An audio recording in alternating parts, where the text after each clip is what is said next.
At eto na nga lakay, ang sabina sa BIR, AMLAC at mga bangko isisilbi daw ngayong araw. Oh. Alamin natin ang detalye niyan mula kay RH28, Raymond Adpaas. Lakay Raymond. Elaine at Mayor, isisilbi na sa araw na ito ng Senate Office of the Sergeant at Arms o USAA ang mga subpina sa mga government agencies at mga bangko. Ito'y pagsunod sa kautusan ng impeachment court sa kaso ni Vice President Sara Duterte na isubpina ang mga bank at tax records ng pangalawang Pangulo at asawang si Atty. Manasseh Scarpio. Ayon kay Atty. Reginald Tonggol na siyang spokesperson ng impeachment court, isisilbi ng USAA ang mga subpina sa Bureau of Internal Revenue, ang Anti-Money Laundering Council at ilang mga bangko. Sabi ni Tonggol, kahapon ay nagawa ng subpina ngunit kinapos sa oras kaya't ngayong araw lamang ito may isisilbi ng USAA.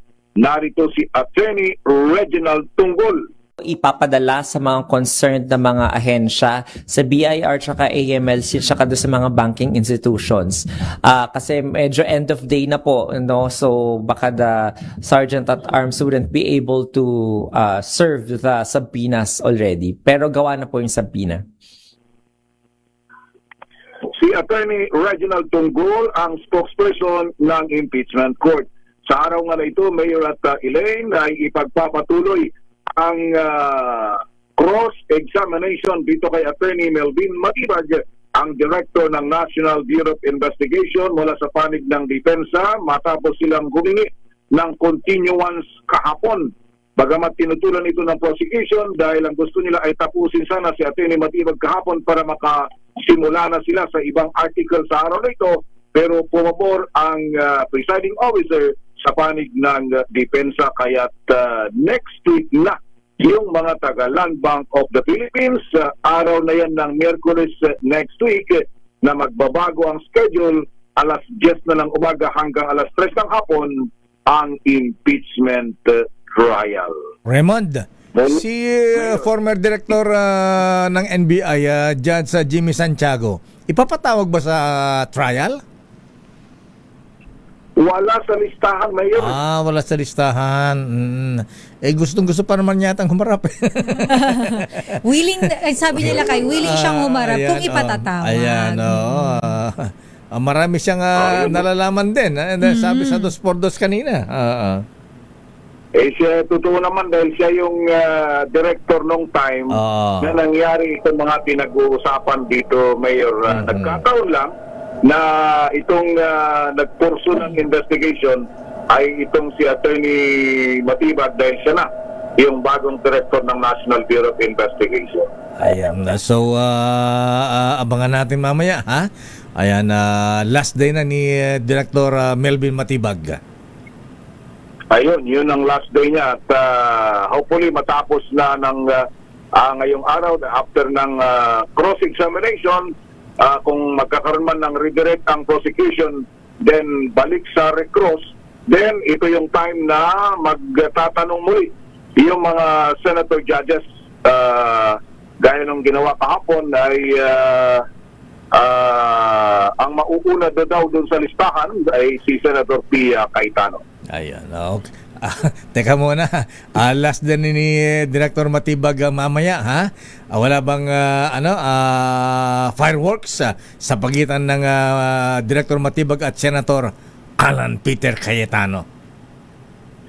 Kahapon ay pinaringgan na ni Senator Alan Peter Cayetano pero doon sa doon lang sa sakop o saklaw ng kapangyarihan ng NBI na mag-imbestiga sa lahat ng kaso motopropyo. Sabi niya, kino-question niya ni Senator Alan Peter Cayetano kay Atty. Melvin Matibag dahil para kay Senator Cayetano ay hindi daw unlimited ang kapangyarihan ng National Bureau of Investigation dahil merong mga nakatala sa batas na nagtatag ng NBI. Kaya doon lapang ang kanilang sundin. Pero yung kanilang exchanges, Mayor, in fairness, ay nakatuon lang naman doon sa pinag-uusapan na kung gaano lang saklaw ng NBI, sakop ng kapangyarihan ng NBI, ay related pa rin doon sa kaso or impeachment case ni Vice President Sara Duterte. Dahil matatandaan, Mayor, na bago nagsimula yung sa hearing kahapon, ay pinaalalahanan na ni Presiding Officer Senator Chis Escudero si Atty. Matibag na dapat ay walang parinig sa kung sino man at dapat nakatutok lang sa issue na pinag-uusapan Mayor at Elaines. Kaya yung expected na exchanges of fireworks ay hindi pa nangyari kahapon. Pero malay natin. Mayor at Akala ko anong banggitin ang Congresswoman na Matibag magbabanggit na rin ng flood control project sa Taguig tsaka project sa SEA Games eh. Oo, yun na nga yung mga pero mukhang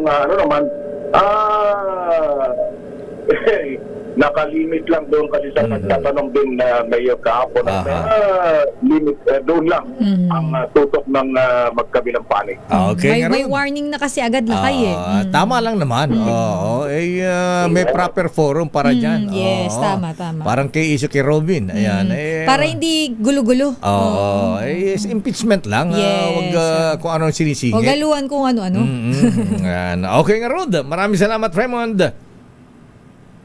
Mula sa Senado na ngayon yung day 9 ng impeachment trial kay Vice President Sara Duterte na next week ay magbabago na ang schedule.